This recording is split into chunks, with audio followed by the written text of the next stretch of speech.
Hello बच्चों, आपका स्वागत है इंग्लिश स्पाइडर के यूट्यूब चैनल में जगदीश सर के साथ। आज हम ऑक्सिलरी हेल्प वर्ब पढ़ेंगे। ऑक्सिलरी हेल्प में बहुत इंपॉर्टेंट है, किसके लिए? सेंटेंस के लिए। और यही बच्चों बहुत गलती करते हैं जब वो सेंटेंस बनाते हैं। तो और ये अगर 90% चाहिए 10th क्लास में तो ये अच्छे से पढ़ लेना। करते हैं शुरू, ठीक है। ऑक्सिलरी वर्ब को हम हेल्पिंग वर्ब भी कहते हैं। क्या कहते हैं इसे? हेल्पिंग वर्ब भी कहते हैं। आपने बहुत बार सुना होगा हेल्पिंग वर्ब क्या है इस सेंटेंस की, तो हेल्पिंग वर्ब भी कहते हैं। और इसका क्या है काम? यह है, यह बताता है कि काम कब हुआ। यह है काम कब हुआ, यानी ये बताता है प्रेजेंट में हुआ, पास्ट में हुआ या फ्यूचर में हुआ। ये काम कब बताते हैं कि काम प्रेजेंट में हुआ, पास्ट में हुआ और फ्यूचर में हुआ। ठीक है, इसके दो भागों में डिवाइड किया गया। एक प्राइमरी हेल्पिंग वर्ब कहते हैं इसे, और एक हमारा मॉडल्स या डिफेक्टिंग वर्ब भी कहते हैं। तो सबसे पहले हम प्राइमरी हेल्पिंग वर्ब के बारे में समझ लेते हैं अच्छे से। ठीक है, अब इसका एक चीज और मैं बता देता हूं कि हेल्पिंग वर्ब, बहुत कंफ्यूजन होती है बच्चों को कि हेल्पिंग वर्ब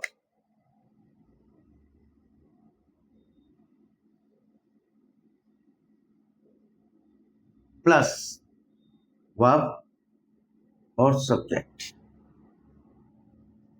कि इनमें बड़ी कंफ्यूजन होती है कि हेल्पिंग वर्ब क्या हेल्पिंग वर्ब क्या है और वर्ब क्या है।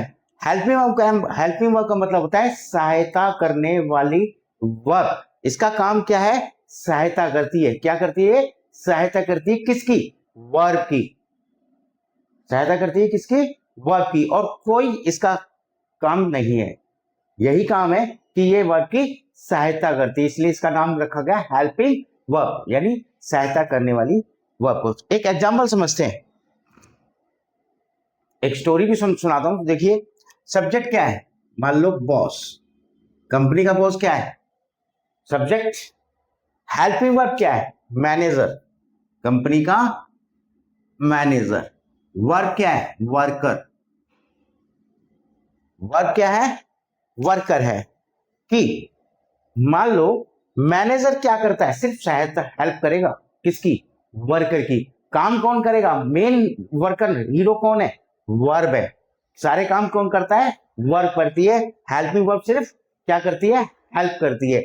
अब मान लो कि मैं कहा कि भाई कोई गड्ढा खोदना है, ठीक है, तो हेल्पिंग वर्ब क्या करेगी? मैनेजर क्या करेगा? उसकी सिर्फ क्या करेगी? हेल्प कर देगी। मैनेजर क्या करेगा? तो गड्ढे खोदने के लिए फावड़ा दे देगा, भाई खोद दे। मैनेजर को कभी गड्ढा खोदेगा? मैनेजर नहीं करेगा, वो सिर्फ क्या करेगा? हेल्प करेगा। काम कौन कर रही है? वर्क कर रही है, यानी वर्कर। मेन हीरो क्या है? हमारी वर्ब होती है। इतनी बात समझ में आ गई कि ये सिर्फ क्या करेगी?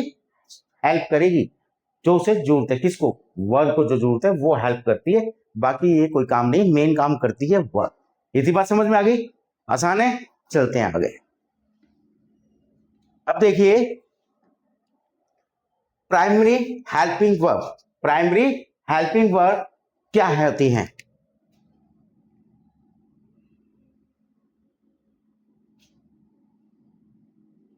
डू, बी और have. Do, be, have. Do, do family, इसे फैमिली कह दो।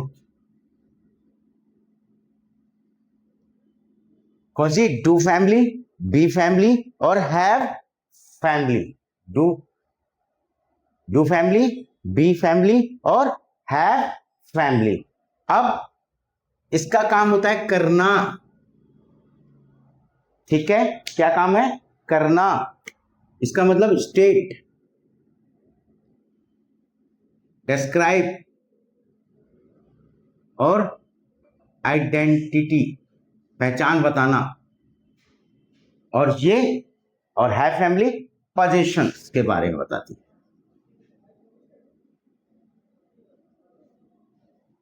इतनी बात समझ में आ गई कि हमारे पास कितनी फैमिली है? 3 फैमिली है। कितनी फैमिली है हमारे पास? 3 फैमिली है। अब तीनों का यूज देखते हैं क्या क्या हो सकता है? डू फैमिली में क्या क्या आते हैं? डू फैमिली में डस, डू और डिड क्या आते हैं? Does, do and did. Does, do, did ये आते हैं। ये कब आते हैं? देखिए,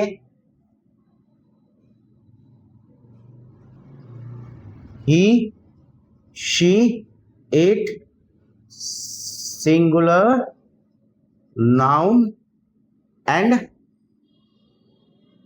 प्रोनाउन। जिसको नाउन और प्रोनाउन के बारे में नहीं पता वो क्लास देख सकता है, ये मैंने डाल दी है मेरे YouTube चैनल में। डू, डू होता है I, we, you, they and plural, noun and pronoun. Do का यूज कहां होता है? यहां होता है, ठीक है। डिड, डिड क्या है? ऑल, कोई भी सब्जेक्ट आ जाए सभी के साथ क्या लगा लगता है? डिड, ठीक है, पास्ट टेंस में। इतनी बात क्लियर होगी। अब यूज, अब इनका क्या है?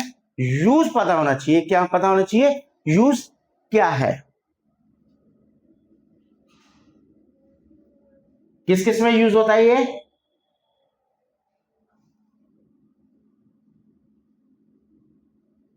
क्वेश्चन, यानी क्वेश्चन पूछने पर यूज होता है कि कोई क्वेश्चन पूछा तो किसका यूज होगा? डू, डस, डिड का यूज होगा। नेगेटिव, अगर कोई जवाब हम ना में दे रहे हैं, कोई जवाब हम ना में दे रहे हैं तो क्या को यूज करेंगे? डू का, डू फैमिली का यूज करते हैं। एक होता है एम्फेसिस,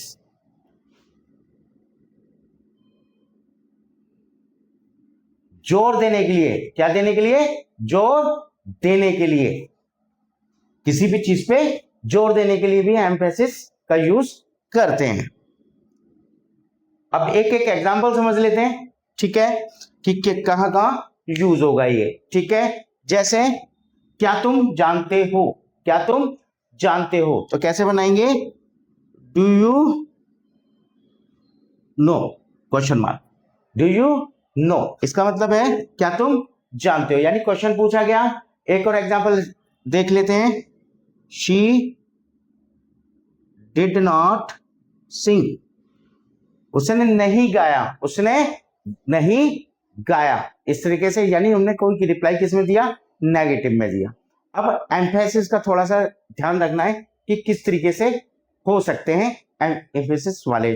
जैसे I did finish my work, question पूछा गया क्या तुमने अपना काम कर लिया, तो आपने कहा, ऐसे ही बोल सकते थे आई फिनिश माई वर्क, लेकिन उसने कहा तुमने नहीं किया, तुम करते ही नहीं हो। डिड का मतलब यह है श्योर, बिल्कुल, सचमुच, कि मैंने सचमुच अपना काम किया, मैंने अपना सचमुच काम किया। इसका मतलब जोर दिया गया कि मैंने सचमुच काम किया। I did finish my work, I did finish my work. इतनी बात समझ में आ गई। एक आधा एग्जाम्पल दूं। जैसे कई बार क्वेश्चन होता है कि yes I do, yes I do, answer देते हैं यस आई डू, यानी उस आपने क्या किया? हाँ मैंने कर लिया, आपने बहुत बार दिया यस आई डू, सुना भी होगा, तो यानी वहां पे क्या आपने दिया कि हाँ मैंने ये काम कर लिया, जोर दिया गया। इतनी बात समझ में आ गई, ठीक है। अब एक और एग्जाम्पल सुन लो। मान लो आपने किसी को कॉल किया, मतलब आपने बोला यार तुमने कल मेरा फोन नहीं उठाया, मैंने तुम्हें बहुत बार फोन किया था, तो अब क्या कहेंगे? नहीं यार मैंने सचमुच मैंने तुम्हें कॉल किया था, तो वहां क्या है? आई डिड कॉल लगेगा। क्या लगेगा? I did call you yesterday, I did call you, मैंने तुम्हें कल फोन किया था। यानी डिड किस लिए? वाकई, सचमुच, इसके लिए यूज होता है, यानी जोर दिया जा रहा है कि हाँ मैंने ये काम किया था। इतनी बात समझ में आ गई। चलते हैं बी फैमिली की तरफ। बी फैमिली की तरफ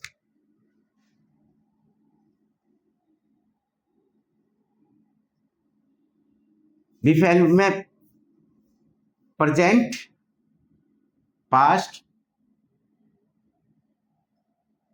और पास्ट पार्टिसिपल, इसको कहते हैं परफेक्ट भी बोल सकते हैं। क्या कह सकते हैं? परफेक्ट। ठीक है, present, past and past participle. इतनी बात समझ में आ गई। अब इसको करना क्या है कि इज आर एम, प्रेजेंट में यूज होगा इज आर एम, ये बी फैमिली में आते हैं। इसमें वाज वर आएंगे, वाज और वर आएंगे, और इसमें क्या आएगा? बीइंग और बीन आएगा।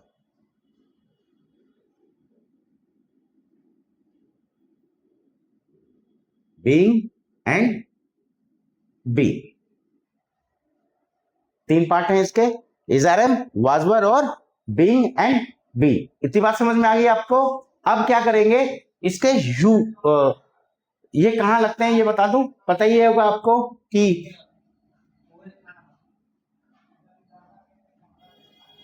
सब्जेक्ट सिंगुलर के साथ और उसके साथ ही लगेगा। और इसमें क्या है? यूज बताता हूं सीधा। यूज, यूज कहां होगा पता है आपको? सिंपल सी बात है, किसमें होगा? कंटिन्यूअस में। किसमें? कंटिन्यूअस में यूज होगा।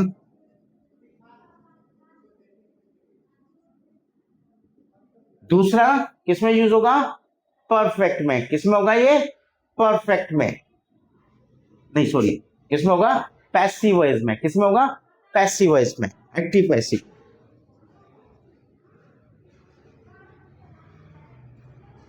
और दूसरा किसमें होगा? किसी की आइडेंटिटी, स्टेट, डिस्क्रिप्शन बताने के लिए। स्टेट, डिस्क्रिप्शन, यही identity.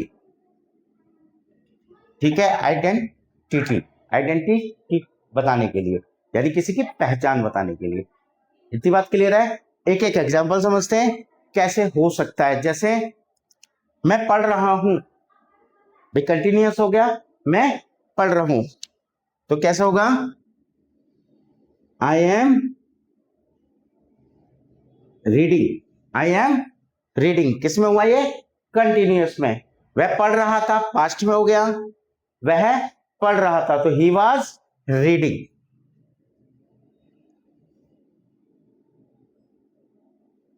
He was reading, he was reading. और क्या होगा? एक ले लेते हैं, the work is done, the work is done.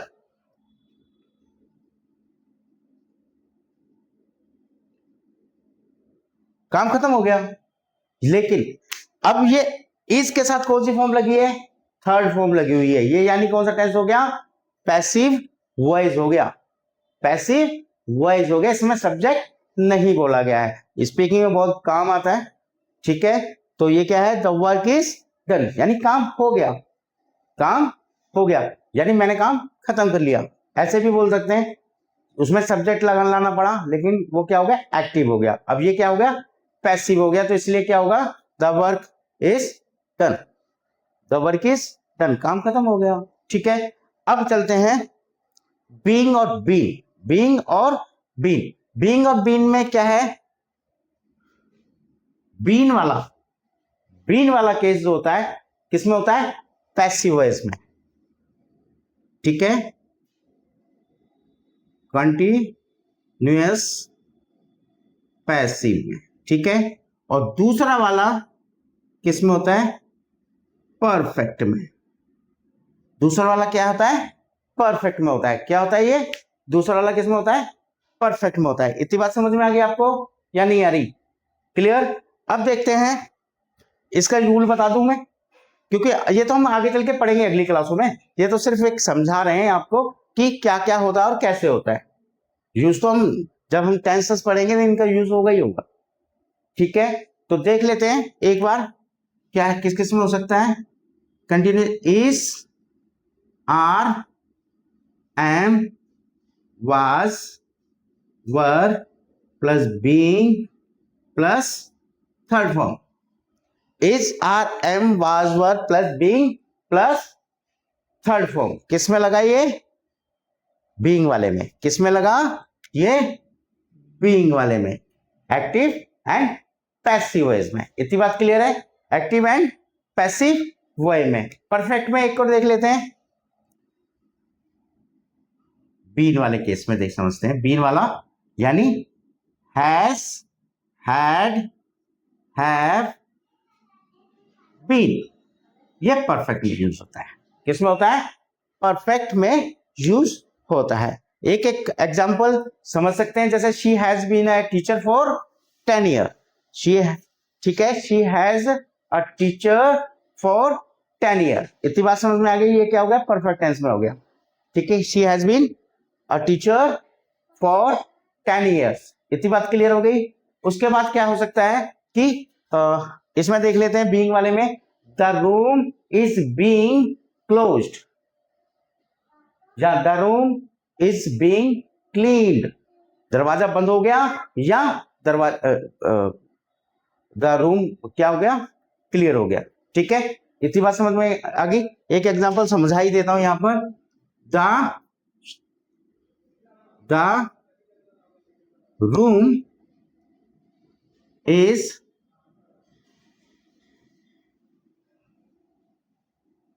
Cleaned, the room is cleaned यानी कमरा साफ हो गया।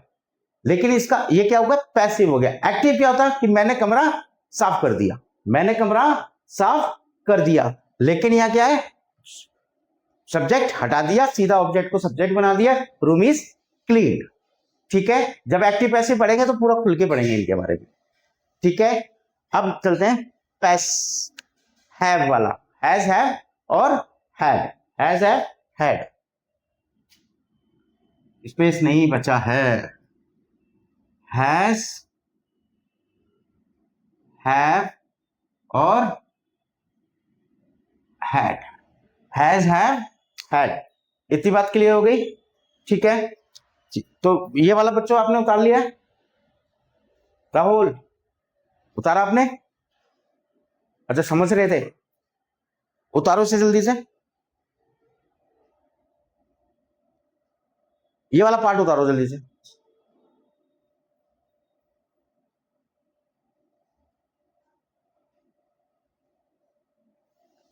उतार लिया ना, ठीक है।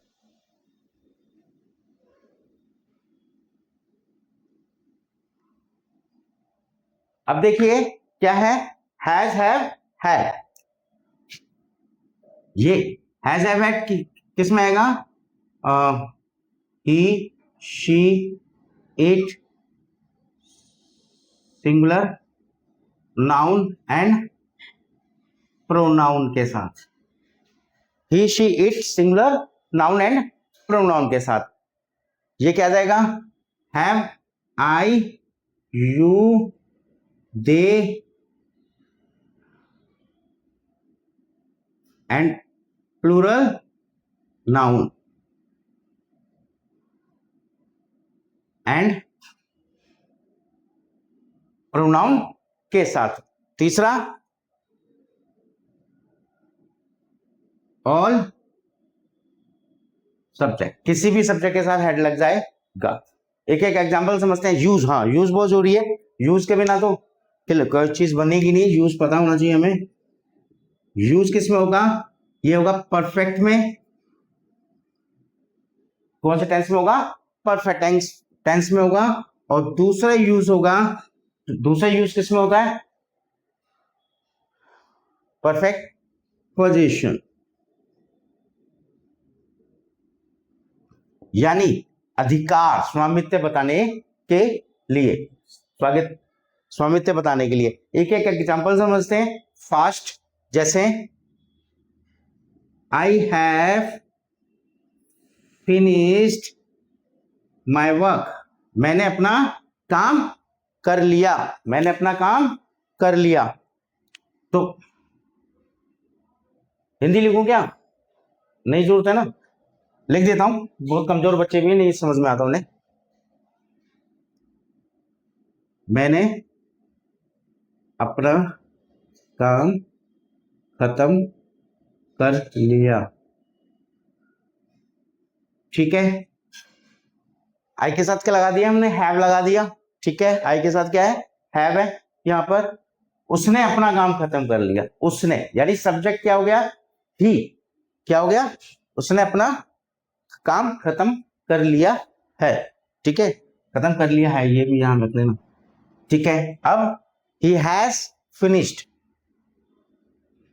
He has finished his work. उसने अपना काम खत्म कर लिया है, उसने अपना काम खत्म कर लिया है, इतनी बात।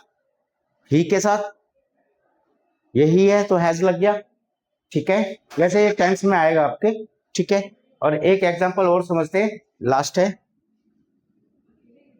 आई have to book, I have to book, तो इसमें क्या हो जाएगा? हैव किसके लिए लेके आए? मेरे पास, पास के लिए। किसके लिए? पास के लिए। ठीक है, तो आज की क्लास यही खत्म करते हैं। ठीक है, लाइक और शेयर जरूर करना है। ठीक है, ओके, यही क्लास खत्म करते हैं।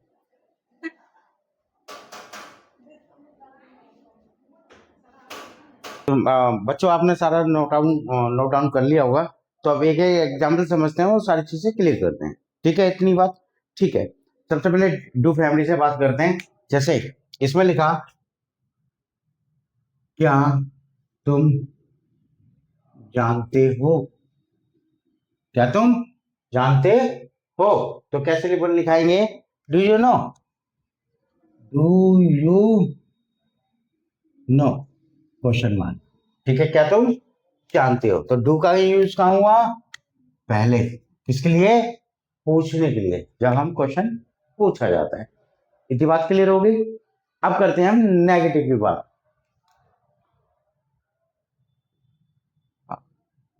वह नहीं गाती, वह नहीं गाती, वह नहीं गाती, किसकी बात हो रही है? नेगेटिव की।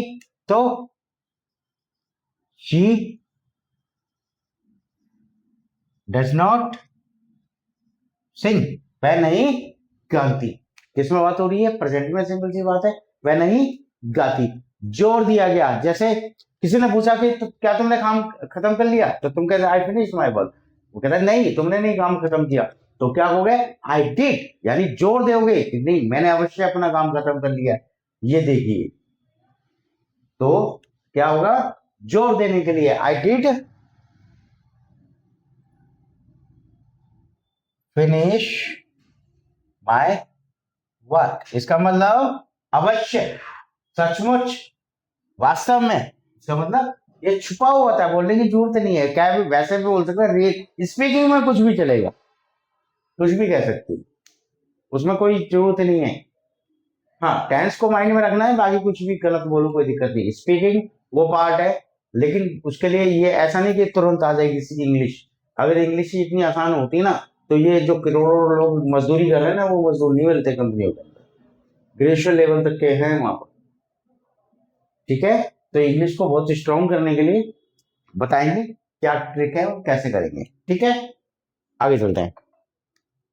बी, बी फैमिली से, यानी वही इजारा बाजवा, बीइंग और बी, यही होगा ना। तो ठीक है, एक लिख लेते हैं एग्जाम्पल। मैं पढ़ रहा हूं, प्रेजेंट शो कर रहा है कि मैं पढ़ रहा हूं, तो क्या होगा इसका? I am reading, I am reading, I am reading, मैं पढ़ रहा हूं। इतनी बात समझ में आ गई कि क्या है? Present continuous. यूज में मैंने बताया था कि काम का यूज होगा। शी इज हैप्पी, क्या कर रही है वो? इंडिकेट कर रही है कि वो खुश है, उसकी स्थिति बता रही है कि वो क्या है? खुश है। ठीक है, और ये हो गया पास्ट में, एक ले लेते हैं इसी का, देवर प्लेइंग, वे खेल रहे थे। देवर देवर प्लेइंग, वे खेल रहे थे। वर्ब से पता लगा वो पास्ट में, और यहां पे क्या लगा, पढ़ रही हूं तो प्रेजेंट में। ठीक है, यदि बात समझ में आ गई। ठीक है, और एक पैसिव, पैसिव है, एक्टिव पैसिव थोड़ा टफ होता है और स्पीकिंग में बहुत काम भी आता है, और आपको सीखना भी चाहिए। The work is done, work is done, इसका मतलब क्या है, काम खत्म हो जाता है।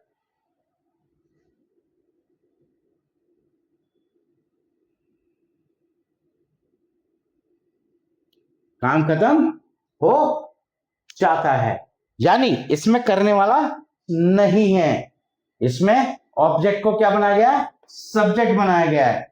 यानी इसका मतलब ये हो सकता है कि मैंने काम खत्म कर लिया,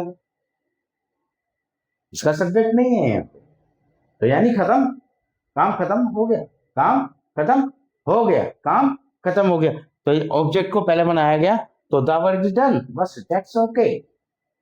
इतनी बात क्लियर है? क्लियर नहीं होगी मुझे पता है, ये आगे चल के समझोगे।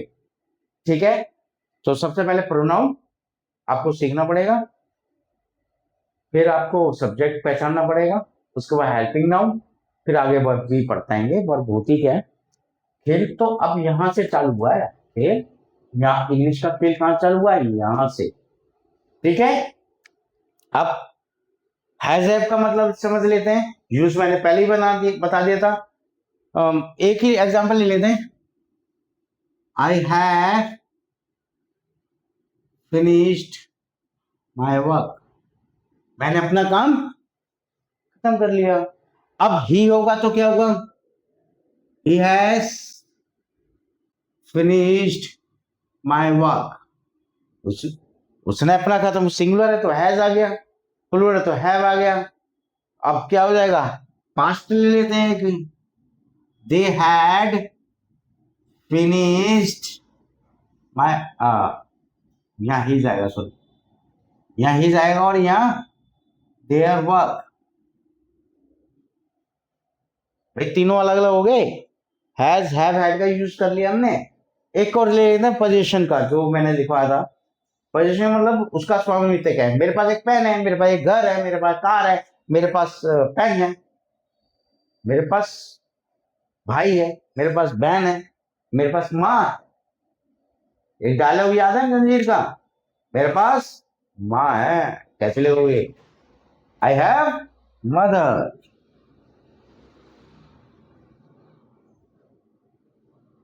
आई हैव मदर, मेरे पास माँ है।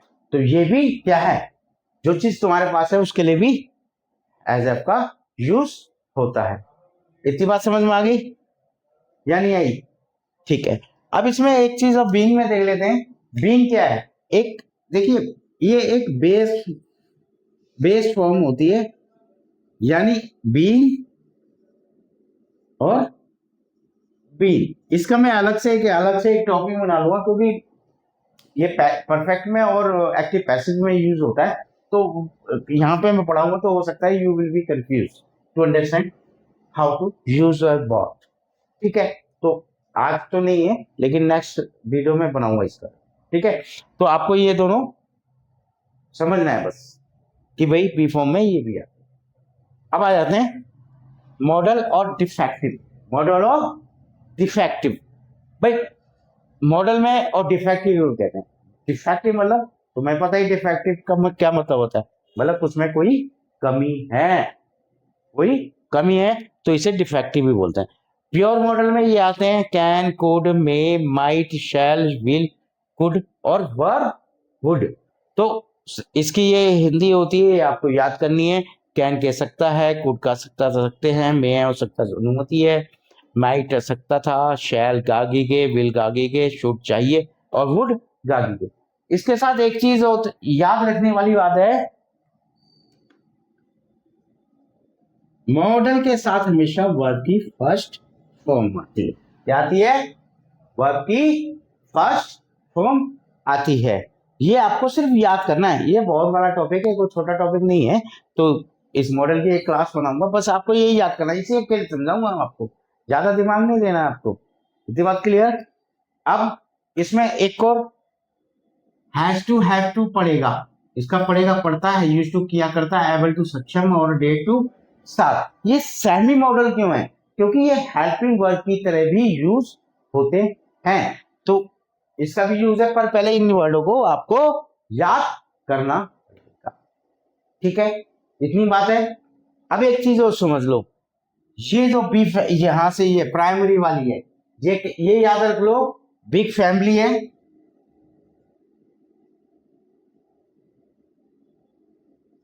जैसे गो, वेंट, गोइंग, गोन, टू, गो, इस टाइप के वर्ड बन सकते हैं,